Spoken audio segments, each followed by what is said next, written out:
ವರ್ಷಕ್ಕೊಮ್ಮೆ ದರ್ಶನ ನೀಡು ಹಾಸನಾಂಬೆ ದೇವಿ ಗರ್ಭಗುಡಿ ಬಾಗಿಲು ತೆರೆಯಲು ಇನ್ನು ಕೆಲವೇ ದಿನಗಳು ಮಾತ್ರ ಬಾಕಿ ಇದೆ.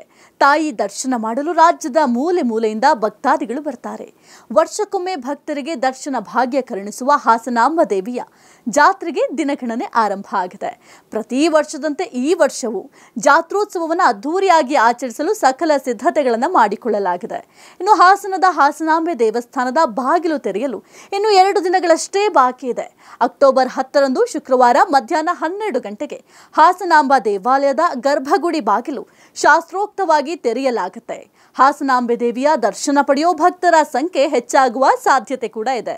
ಹೀಗಾಗಿ ಭಕ್ತರಿಗೆ ಯಾವುದೇ ತೊಂದರೆಯಾಗದಂತೆ ನೋಡಿಕೊಳ್ಳಲು ಪೊಲೀಸ್ ಇಲಾಖೆ ಬಿಗಿ ಬಂದೋಬಸ್ತನ್ನು ಮಾಡಿಕೊಂಡಿದ್ದಾರೆ. ಇದರ ಜೊತೆಗೆ ಇದೇ ಮೊದಲ ಬಾರಿಗೆ ಹಾಸನಾಂಬೆ ದರ್ಶನಕ್ಕಿದ್ದ ವಿವಿಐಪಿ ಪಾಸ್ಗಳನ್ನು ಕ್ಯಾನ್ಸಲ್ ಮಾಡಿ ಗೋಲ್ಡ್ ಪಾಸ್ ವ್ಯವಸ್ಥೆ ಮಾಡೋದಾಗಿ ಜಿಲ್ಲಾಡಳಿತ ತಿಳಿಸಿದೆ. ಅಲ್ಲದೆ ಹಾಸನಾಂಬೆ ದರ್ಶನೋತ್ಸವಕ್ಕೆ ಹೈಟೆಕ್ ಸ್ಪರ್ಶ ನೀಡಲಾಗಿದ್ದು ರಾಜ್ಯದಲ್ಲೇ ಮೊದಲ ಬಾರಿಗೆ ವಾಟ್ಸ್ಆಪ್ ಚಾಟ್ ಬಾಟ್ ಮೂಲಕ ಭಕ್ತರಿಗೆ ಆನ್ಲೈನ್ ನೆರವು ನೀಡಲಾಗ್ತಾ ಇದೆ.